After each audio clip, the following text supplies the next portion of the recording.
La historia del Club de Fútbol Monterrey. Conocido por su apodo, Los Rayados, es un club de fútbol profesional con sede en Monterrey, México. Fue fundado el 28 de junio de 1945, juega de local en el estadio BBVA y está ubicado en Guadalupe, en la zona metropolitana de Monterrey. Inicios. En una época en la cual aún se mantenía latente la segunda, el entonces presidente de la Asociación de Fútbol del Estado de Nuevo León, Ángel F. Escobedo, logró llevar a la ciudad de Monterrey la celebración del Campeonato Nacional de Fútbol Amateur. El torneo se desarrolló exitosamente del 25 al 31 de marzo de 1945 en el ahora desaparecido Estadio de Béisbol Cuauhtémoc y Famosa. La selección estatal de Nuevo León llegó a la final en calidad de invicto, se coronó campeón en la categoría de primera fuerza venciendo 2-1 a la de Jalisco el 31 de marzo de 1945. Fue este éxito deportivo lo que dio para pensar que la ciudad de Monterrey podía albergar a un equipo de la recientemente inaugurada Liga Mayor. Fue así como el 24 de abril de 1945, Ángel F. Escobedo anunció la creación del primer club regiomontano de fútbol organizado, así como su ingreso a la Liga Mayor para la temporada 1945-46. Fundación. La fundación formal del equipo tuvo lugar el 28 de junio de 1945 cuando se protocolizó la escritura constitutiva del llamado Club de Fútbol Monterrey S.A., con domicilio en la calle Hidalgo, Monterrey, Nueva León. El 12 de julio de ese mismo año, quedó oficialmente inscrito en la Liga Mayor de la Federación Mexicana de Fútbol, convirtiéndose en el 16º equipo en formar parte de la liga. La primera directiva del Club de Fútbol Monterrey estuvo conformada por Enrique Ayala Medina como presidente, Paul C. Probert como vicepresidente, Ángel F. Escobedo como secretario, Ramón Cárdenas Coronado como tesorero. Los años 40, debut, tragedia y despedida. El debut del equipo ocurrió con triunfo de 1-0 sobre los Santos del San Sebastián, de León, Guanajuato en el Parque Cuauhtémoc de béisbol. El gol del triunfo y primero de toda la historia del Monterrey lo anotó el hispano-argentino José Che Gómez. Casi un mes después, la noche del 14 de septiembre de 1945, el equipo viajaba con destino a la ciudad de Guadalajara, pues en la cuarta jornada disputaría un partido contra el Oro. Fue en San Juan de los Lagos, cuando se detuvo para abastecerse de combustible, que el camión se incendió al momento que los jugadores dormían en su interior. En medio de la tragedia, el jugador José Che Gómez se convirtió en héroe al salvar de una muerte segura a varios de sus compañeros, terminando con quemaduras en el cuerpo y la ropa hecha jirones. A pesar de que en el lugar del siniestro no hubo muertos, muchos resultaron con serias quemaduras y otros con heridas causadas por los vidrios de las ventanas cuando saltaron a través de ellas. Sin embargo, 3 meses después, falleció el jugador costarricense Enrique Pizano Benavides a la edad de 28 años. Tiempo después también murió el jugador Leonardo Cuadros Vidal y Eduardo Quesada ya no pudo jugar por sus heridas. Otros que resultaron con lesiones fueron Evaristo Amezcua, Buenabad, Olvera, Cardona, Medellín, Rodríguez Peralta, el entrenador Manuel Galán, así como el chofer del camión. A raíz de la desgracia, todos los clubes del fútbol mexicano se solidarizaron con el Monterrey y le cedieron jugadores sin cobrar por la transferencia. Así llegaron al equipo Manolo Pando, José Nogueira, Juan Moya, Ignacio Treyes, Escalada, Celedón, Carlos Quirós, Ricardo Benítez, Tello, Altamirano, Luna y Emilio Baldonedo.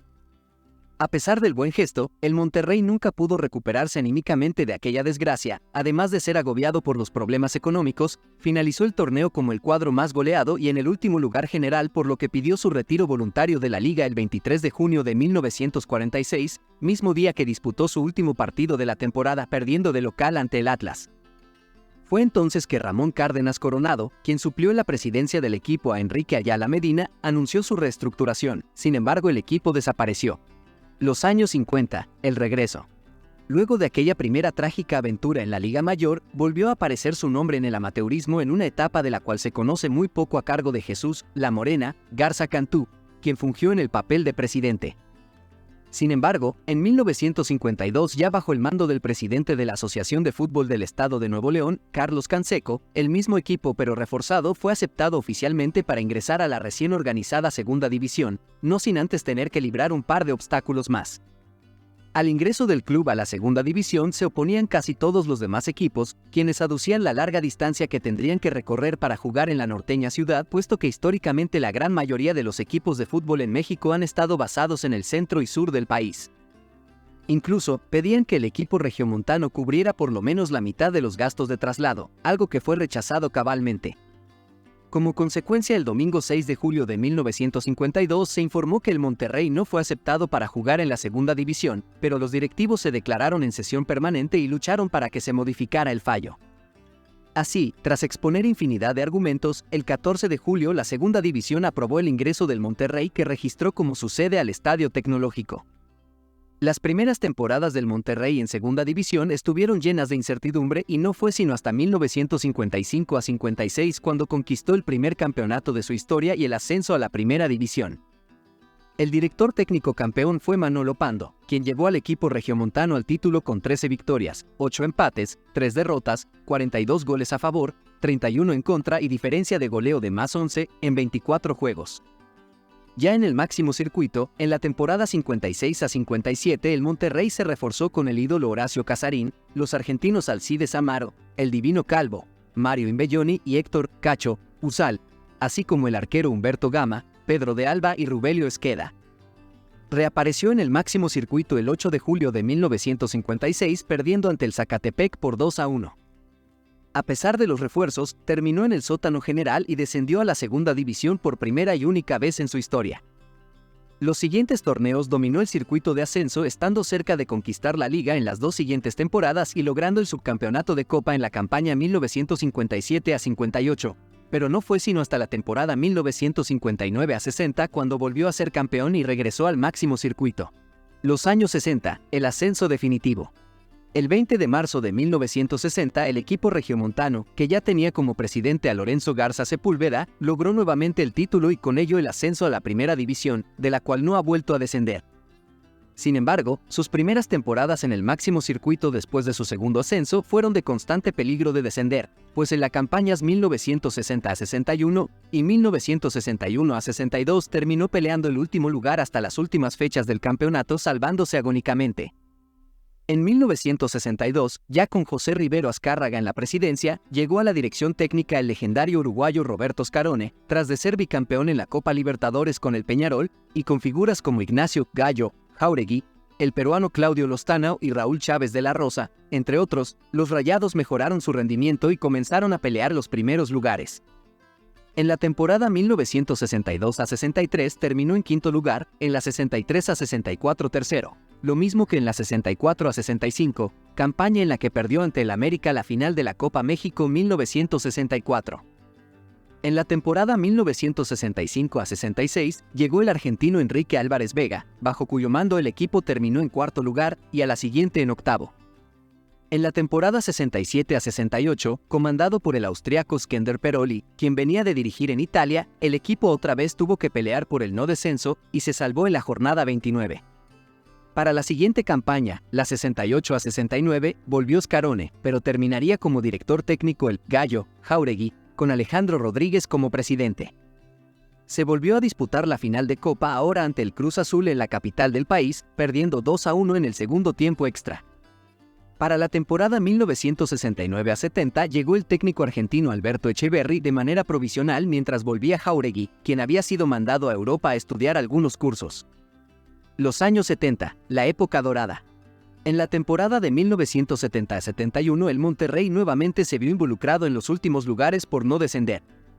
Llegaron refuerzos como Nilo Acuña y Castiglia, con lo cual se salvó la temporada en los últimos juegos y evitaron el descenso. Ya con el Gallo Jáuregui de regreso en el timón, se escribió la que se considera la época de oro, albiazul, pues llegó a los primeros planos del fútbol mexicano y se convirtió en un equipo protagonista.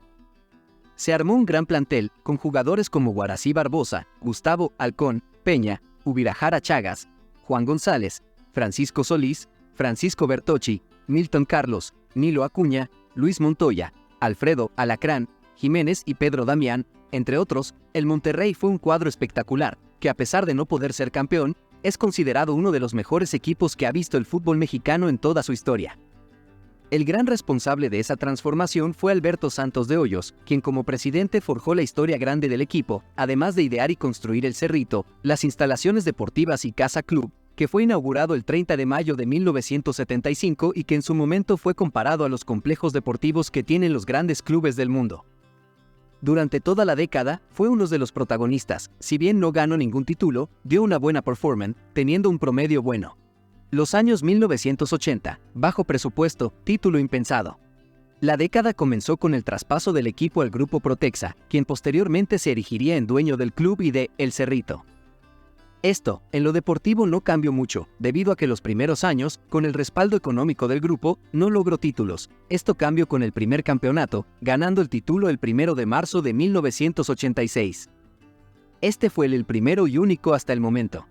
Los años 1990, de la abundancia a las penurias. El equipo fue reforzándose con más jugadores de buen pie, tales como Carlos Hermosillo y Manuel Negrete. Con estos llegaría el segundo título, el cual fue la Copa México, ganándola el 8 de septiembre de 1991. Para el año de 1993, el club sería campeón de la Recopa de la CONCACAF de 1993. El campeonato de Copa le dio el derecho a disputar el torneo de la Recopa de la CONCACAF, obteniendo el campeonato tras derrotar en el último partido del cuadrangular final celebrado en Los Ángeles al equipo Luis Ángel Firpo de El Salvador por marcador de 4-3 el 1 de agosto de 1993. Después de este logro, todo lo que quedaría, de los 90, son crisis económicas, los préstamos obtenidos del principal acreedor, Hacienda, y en lo futbolístico no se destacaría mucho. Los años 2000, llega FEMSA y la estabilidad. Después de haber superado la lucha por la permanencia en la primera división, la Secretaría de Hacienda, que mantenía intervenido al club por las deudas que tenía con ese organismo, decidió dejar su administración en manos de FEMSA, empresa dedicada mayormente a la comercialización de bebidas como Coca-Cola y Carta Blanca, además de tiendas como la cadena Oxxo. Ya con FEMSA tomando el timón de institucional del club, para la toma de decisión, llegaría el segundo campeonato, el Clausura 2003. El segundo título de su palmarés después de 17 años fue el campeonato del Torneo Clausura 2003, de la mano del argentino Daniel Passarella como entrenador.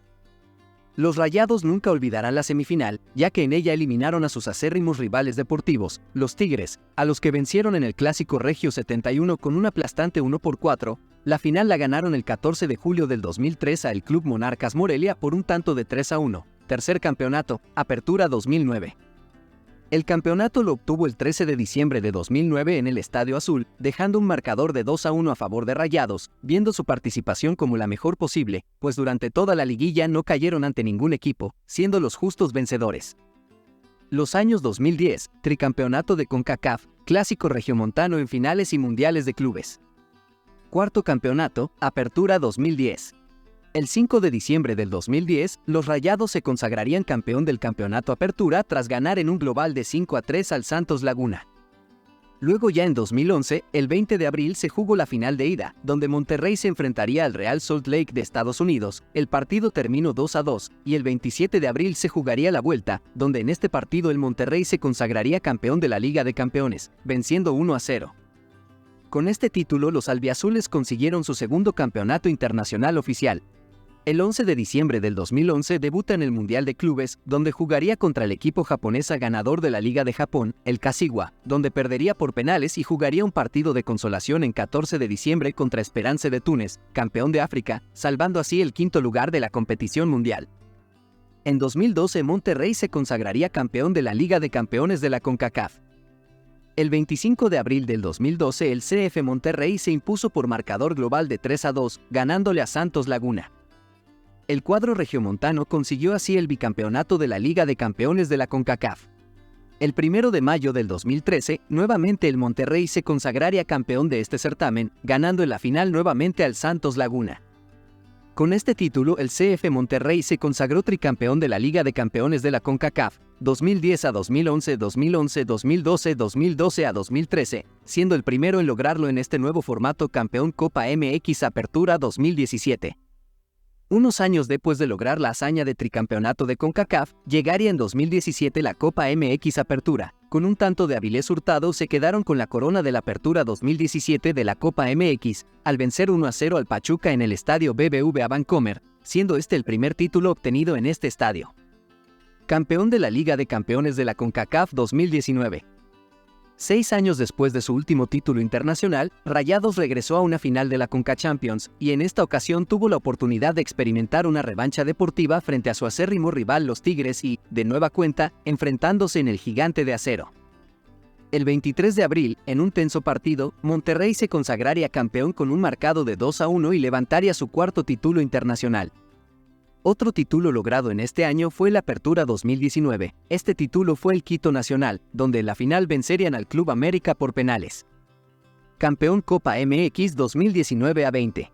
En tiempos de pandemia, el club pudo coronarse campeón de la Copa de MX 2020. El 4 de noviembre del mismo año, enfrentaría en la final al Xolos de Tijuana. Con un global de 2-1 levantaría nuevamente la Copa MX. Quinto título de CONCACAF Liga de Campeones. El 28 de octubre del 2021, en el estadio BBVA, se jugaría la final de la CONCACHAMPIONS. Monterrey se enfrentaría al Club América. En un partido parejo, los Rayados conquistaron su quinto cetro de la CONCACAF Liga de Campeones, siendo este el último título logrado hasta la fecha. El Club de Fútbol Monterrey es el cuarto equipo mexicano con más torneos consecutivos en Primera División con 85, y el sexto equipo con más torneos totales con 87. En toda su historia ganó 8 títulos nacionales de Primera División y 6 títulos internacionales. Los títulos nacionales son 5 ligas y 3 Copa México. Los títulos internacionales son 5 ligas de campeones y una recopa de la CONCACAF. El Club de Fútbol Monterrey es uno de los grandes clubes del fútbol mexicano, por su afición, sus títulos y su competición diaria. Si te gustó el video, regálame un me gusta. Y no te olvides de suscribirte. También te invito a activar la campanita para que así se te pueda notificar de cuando suba un nuevo video. La historia es la ciencia de lo que nunca sucede 2 veces.